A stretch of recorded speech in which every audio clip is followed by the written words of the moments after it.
নমস্কার, আমি জয়া। আমার চ্যানেল তেজপাতা হোম ডেলিভারিতে আপনাদের সকলকে জানাই স্বাগত।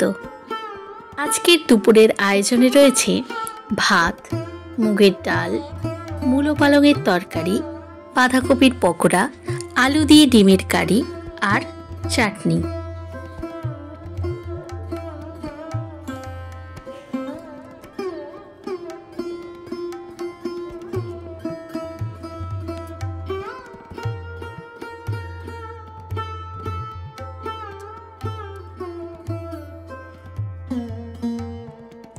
চলুন এখন ঝটপট রেসিপিগুলি দেখে নেওয়া যাক।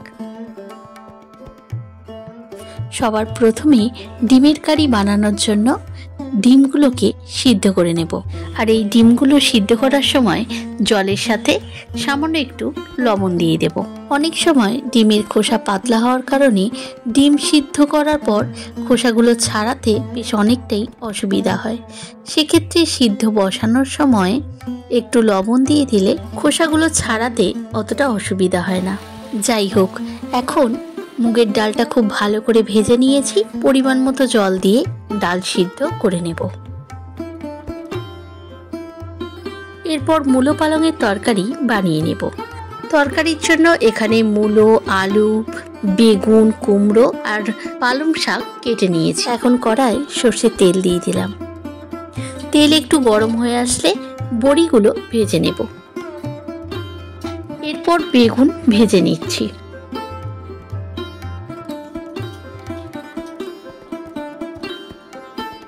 এরপর তেজপাতা, শুকনো লঙ্কা, 5 ফোড়ন আর হিং ফোড়ন দিয়ে দিলাম। এরপর ফোড়ন গরম হয়ে আসলে রসুন বাটা দিয়ে দেব। এরপর পেঁয়াজ কুচি দিয়ে দেব। এরপর এই পেঁয়াজের ওপরেই কেটে রাখা মূলো, আলু, কুমড়ো সব একসাথে দিয়ে দেব। এইভাবে এখন সবকিছু একসাথে ভেজে নেব।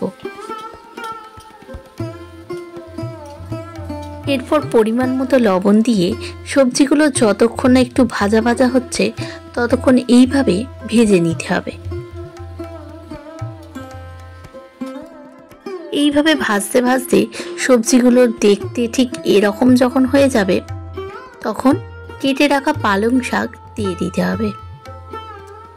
সবজির সাথে শাকটাকে এখন খুব ভালো করে মিশিয়ে নিতে হবে।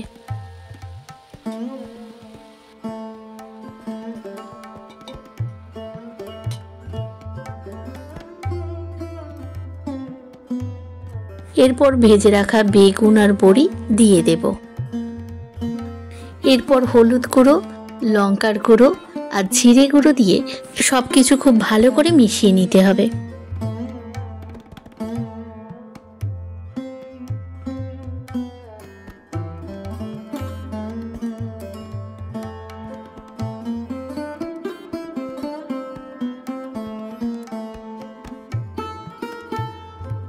ভালো করে সবকিছু মিশিয়ে নেওয়ার পর পরিমাণ মতো জল দিয়ে 10 মিনিট ফুটিয়ে নিলেই রেডি হয়ে যাবে মূলো পালঙের তরকারি।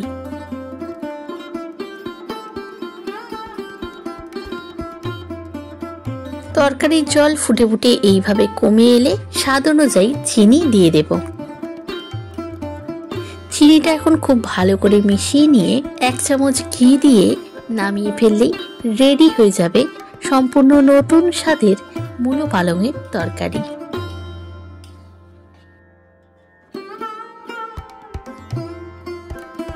এরপর আলু দিয়ে ডিমের কারি বানিয়ে নেব। তার জন্য কড়াই সর্ষের তেল দিয়ে তেলটা খুব ভালো করে গরম হয়ে এলে একে একে আলুগুলো দিয়ে হাফ ফ্রাই করে তুলে নেব।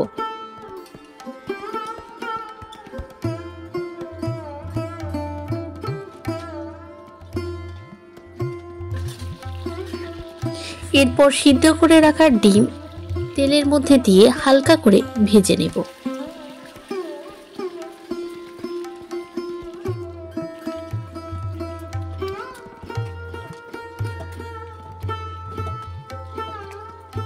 এরপর তেলের মধ্যে গোটা জিরে আর ছোট এলাচ ফোড়ন দিয়ে দিলাম। এরপর রসুন বাটা দিয়ে রসুনটাকে হালকা করে ভেজে নেব। তারপর পেঁয়াজ কুচি দিয়ে দেব। এখন এর মধ্যে কয়েকটি কাঁচা লঙ্কা ছিঁড়ে দিয়ে দেব।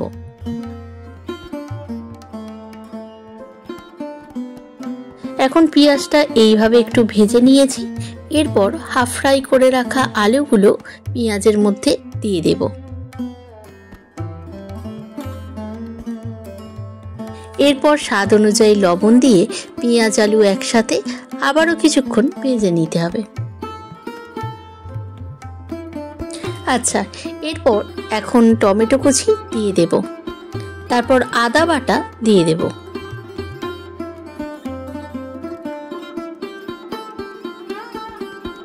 এরপর একটু জল দিয়ে দেব। এখন লঙ্কার গুঁড়ো আর হলুদ গুঁড়ো দিয়ে দেব।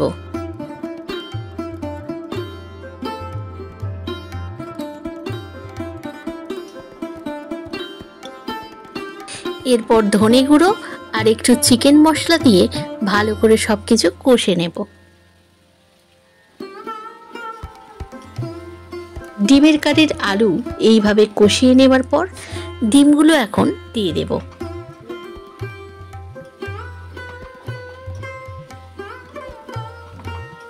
এরপর পরিমাণ মতো জল দিয়ে তরকারিটা খুব ভালো করে ফুটিয়ে নেব।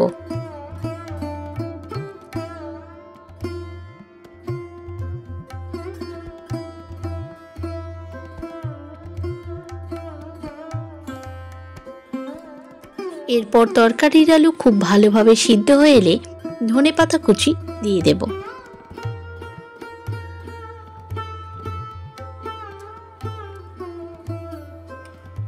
ডিমের কারি এখন পুরোপুরি রেডি হয়ে গেছে। নামানোর আগে শুধু একটু গরম মশলা দিয়ে খুব ভালো করে মিশিয়ে নেব।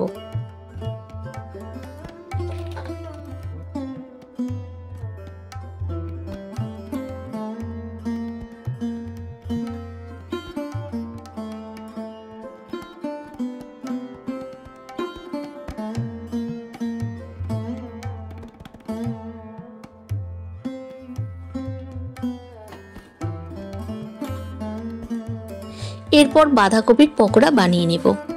প্রথমে কপি এইভাবে কেটে নিয়েছি। এরপর এর মধ্যে স্বাদ অনুযায়ী লবণ আর পেঁয়াজ কুচি দিয়ে খুব ভালো করে বাঁধাকপিগুলোকে মেখে নিতে হবে। এইভাবে কপি ভালো করে মেখে নিয়ে 10 মিনিটের জন্য কপিটাকে রেস্টে রেখে দিতে হবে।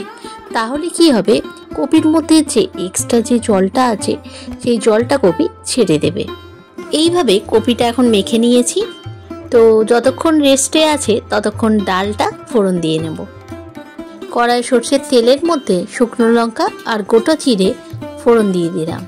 এরপর ফোড়ন গরম হয়ে আসতেই পেঁয়াজ কুচি দিয়ে দেব।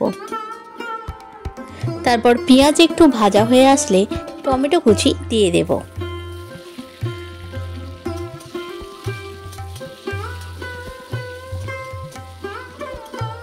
এখন এর মধ্যে স্বাদ অনুযায়ী লবণ দিয়ে দেব। তারপর হলুদ গুঁড়ো দিয়ে মশলা ভালো করে কষে নিয়ে সিদ্ধ করে রাখা ডাল অল্প অল্প করে দিয়ে দেব।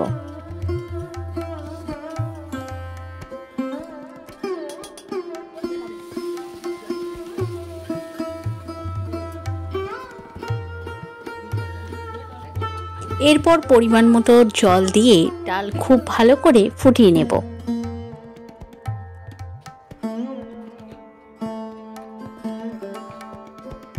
তারপর ডাল খুব ভালো করে ফুটে গেলে ঘি আর জিরে গুঁড়ো দিয়ে ডাল নামিয়ে ফেলব।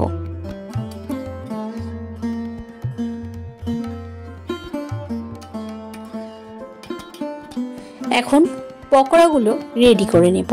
পেঁয়াজ আর লবণ দিয়ে বাঁধাকপিটা মেখে রাখার কারণে কপি থেকে এতটা জল বেরিয়ে এসছে। এখন কপিটা একটি আলাদা পাত্রের মধ্যে নিয়ে নেব। এরপর পেঁয়াজ কুচি, কালো জিরে, জোয়ান, হিং, কাঁচা লঙ্কা আর ধনেপাতা দিয়ে বাঁধাকপিটা আবারও একবার ভালো করে মেখে নেব।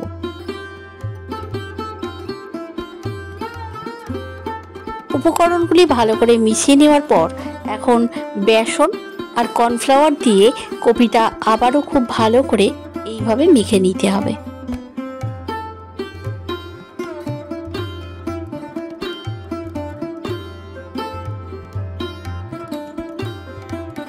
পকোড়া ভাজার আগে কপিটা এইভাবে ভালো করে মেখে নিয়ে এরপর কড়ায় সর্ষের তেল দিয়ে তেল খুব ভালো করে গরম করে নিতে হবে। তারপর যে কোনো আকার দিয়ে পকোড়াগুলো এইভাবে ভেজে নিতে হবে। তবে পকোড়া ভাজার সময় পকোড়াগুলো একবারে ফুল ফ্রাই করব না, হাফ ফ্রাই করে নিয়ে তুলে নেব।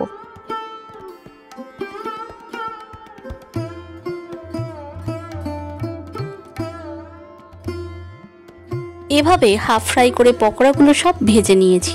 এখন এরপর কড়াইয়ে সামান্য একটু তেল দিয়ে পকোড়াগুলো উল্টে পাল্টে ভালো করে ভেজে নিতে হবে। পকোড়াগুলো এভাবে ভাজলে পকোড়াটা অনেকক্ষণ ক্রিস্পি থাকে বা মুচমুচে থাকে। পকোড়া ভাজা হয়ে গেছে, এখন তুলে নিচ্ছি। সব রান্না এখন কমপ্লিট হয়ে গেছে। এখন ভাতের থালাটা সাজিয়ে দেওয়ার পালা।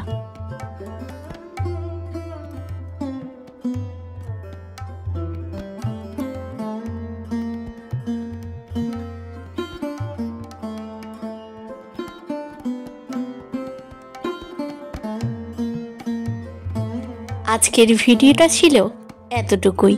পরের দিন আবার নতুন কোনো রেসিপির সাথে নতুন কোনো ভিডিও নিয়ে চলে আসব আমার চ্যানেল তেজপাতা হোম ডেলিভারিতে। আজকের ভিডিওটি আপনাদের যদি ভালো লাগে অবশ্যই চ্যানেলটিকে লাইক, কমেন্ট ও শেয়ার করতে কিন্তু ভুলবেন না। আজ এটুকুই, ধন্যবাদ।